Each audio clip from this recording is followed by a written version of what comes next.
I walked into my office on a Monday morning expecting the usual grind of emails and meetings, but instead I was met with dozens of coworkers I barely know congratulating me on my emotional family reunion. It turned out my newest coworker, a woman I had known for exactly 3 weeks, had been methodically telling everyone in the company that she was my long-lost sister in a calculated act of workplace fraud. My name is Chloe, and I've worked at this marketing firm for 5 years, building a reputation for being private, professional, and focused. I am an only child. My parents passed away years ago, and I have absolutely no siblings. No long-lost sisters, no secret brothers, nothing. So when Becca started 3 weeks ago, I didn't think much of her beyond the standard onboarding. She was quiet, efficient, and seemed eager to learn. But then the whispers started. My desk was suddenly covered in welcome to the family cards and small gifts. People I barely spoke to in the hallway were asking me how my sister was adjusting to the city and if we were going to grab dinner together to catch up on the lost years. I was utterly speechless, the kind of shock that makes your ears ring and your vision blur. When my boss, a man I've known for half a decade, pulled me aside to say how heartwarming it was that I helped my sibling get a job at the same firm, I felt the floor drop out from under me. I looked across the break room, and there was Becca, surrounded by a group of senior managers, showing them a photo on her phone. It was a photo of me at my college graduation, but she had been meticulously photoshopped into the background, standing right next to my late parents, smiling as if she had shared that memory with me. It wasn't just a weird lie. It was a systematic, high-tech attempt to latch onto my reputation, my seniority, and my life. I felt a surge of cold, professional fury, realizing that this woman was weaponizing a fake family connection to climb the corporate ladder at my expense.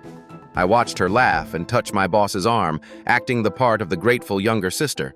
And I realized I wasn't just dealing with a liar. I was dealing with a professional identity parasite. The following 48 hours were a blur of cold sweat and frantic investigation.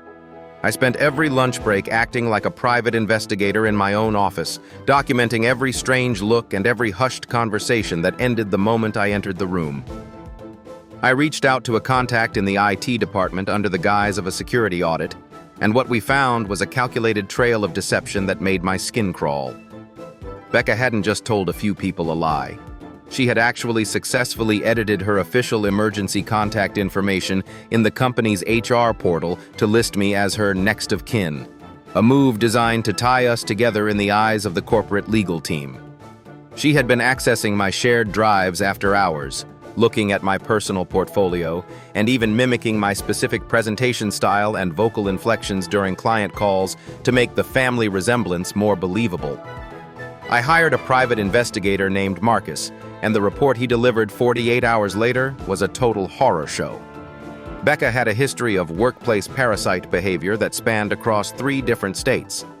In her last 3 jobs, she had claimed to be related to high-level executives or senior staff to gain favorable treatment and avoid performance reviews. In one instance, she actually convinced a CEO that she was his niece from an estranged branch of the family, and she managed to stay on the payroll for a year without doing a single hour of actual work while receiving family favors. But the photo she was showing around was the most disturbing part. She had found a private, password-protected cloud account of mine, likely by guessing security questions based on my public info, and stolen dozens of photos from my college years. She had created a digital history of a sisterhood that never existed, including photos of us at Christmas and family vacations. She was building a narrative so that if she ever got fired, it would look like a family betrayal, making it nearly impossible for the company to let her go without looking like the villain in a family feud. The professional sabotage escalated when I found out she had been authorizing expenses on my most sensitive projects. She was signing off on budget increases by telling the finance team, "My sister said it's fine, we discussed it at dinner last night." She was bleeding my project dry while using my name as a shield, and I knew that if the budget failed, I would be the one held responsible, while she would hide behind her inexperience and our fake family bond. I knew I couldn't just scream at her in the middle of the office. She would play the victim and turn the whole floor against me as the mean, cold sister who was jealous of her younger sibling's success. I coordinated with HR and our legal department to set a trap. We scheduled a mandatory family benefit orientation and required both of us to attend to verify our shared health insurance and emergency documents. When Becca walked into the conference room, she was beaming, wearing a sweater that looked suspiciously like one I'd lost a week ago. She probably thought she was about to get a bump in her insurance or a family-related bonus. But instead of a friendly HR rep, she found me, the head of security, and a legal representative from our corporate office. I didn't say a word. I just laid out the original graduation photo next to her edited version on the large projector screen. I showed the logs of her unauthorized access to my financial files and the forged signatures on the expense reports. Becca's sweet sister persona evaporated in a heartbeat. Her face went cold, her eyes narrowing into slits that looked nothing like mine. She didn't cry or apologize. She became litigious and aggressive. She leaned across the table and actually looked me in the eye, saying, "You have so much, Chloe. You have the tenure, the six-figure salary, and the respect of the board. Why shouldn't a sister get a piece of that? I'm just taking what should have been shared anyway." When I told her again, clearly and firmly, that I don't have a sister and that she was a complete stranger I'd never met before she walked into this office, she laughed, a dry, rattling sound. She told the HR rep that I was suffering from a mental break and that I was trying to disown her to keep a family inheritance for myself. She had spent weeks gaslighting the entire office so effectively that she actually believed her lie was now an unbreakable truth that would protect her from being fired. She was banking on the HR nightmare of a family feud to keep her paycheck coming, essentially trying to hold my career hostage. HR was stunned, the representative looking back and forth between us, as Becca began to weave a story about our childhood home that she had clearly constructed from the photos she stole. The following 2 weeks were a corporate nightmare that felt like it would never end. The company had to put Becca on administrative leave while they conducted a full forensic audit of her hiring documents, her background check, and her digital footprint.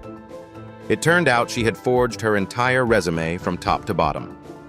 Every letter of recommendation was a fake, using the names of people she knew I was connected to on LinkedIn to make the connection seem legitimate to the hiring managers. She had even used my professional references without my knowledge, calling them up and pretending to be my personal assistant to get them to vouch for her before she even applied.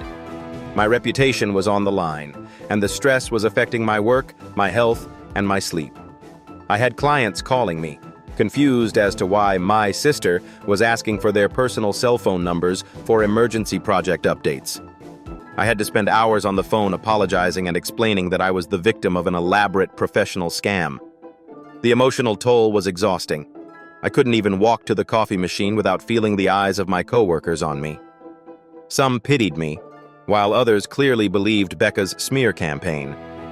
She had started a Justice for Becca group chat with some of the younger interns, claiming I was a gatekeeper who was trying to ruin her career out of jealousy because she was younger and more innovative. She was trying to ruin my social standing to force the company to take her side, creating a toxic environment where no one knew who to trust. She even started posting throwback photos on a burner Instagram account, tagging the company and claiming I was abandoning my family in their time of need.